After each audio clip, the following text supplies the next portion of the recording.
চলো রবিবার দুপুরে মাটনের ঝোলটা তোমাদের সাথে শেয়ার করি।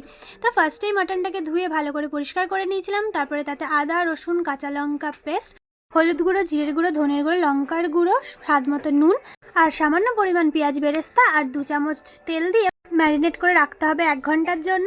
তারপরে কড়াইতে তেল গরম করে তাতে তেজপাতা, গোটা জিরে ফোড়ন দিয়ে দুটো বড় সাইজের কুচি করে রাখা পেঁয়াজকে ভালো করে ভেজে নিয়ে তাতে ম্যারিনেট করা চিকেনটাকে দিয়ে কিছুক্ষণ কষিয়ে নিতে হবে। পেঁয়াজের সাথে মাংসটা ভালো করে মিশে গেলে তাতে দুটো কাঁচা লঙ্কা চেরা দিয়ে মাংসটাকে ঢাকা দিয়ে 5 থেকে 7 মিনিট ভালো করে কষিয়ে নিতে হবে। মাঝে মাঝে একটু করে জল দিয়ে ভালো করে মশলাটাকে কষিয়ে নিতে হবে। মশলাটা ভালো করে কষে গেলে তাতে গরম মশলা গুঁড়ো দিয়ে আবারও ঢাকা চাপা দিয়ে এবং মিডিয়াম ফ্লেমে প্রায় 5 থেকে 7 মিনিট ভালো করে কষিয়ে নিতে হবে। মাংস থেকে কষানো তেল ছেড়ে এলে তাতে গরম জল মিশিয়ে প্রায় 15 মিনিট মতো সেদ্ধ করে নিতে হবে।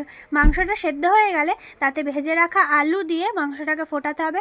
আমি আলুর ক্লিপটা নিতে ভুলে গেছি। যাই হোক, ভালো করে মাংসটা সেদ্ধ হয়ে গেলে এবং আলুটা সেদ্ধ হয়ে গেলে একটু গরম মশলা গুঁড়ো দিয়ে নামিয়ে নিতে হবে। তো তোমাদের কেমন লাগলো রেসিপিটা জানিও। ভালো লাগলে লাইক, কমেন্ট, শেয়ার, সাবস্ক্রাইব করো।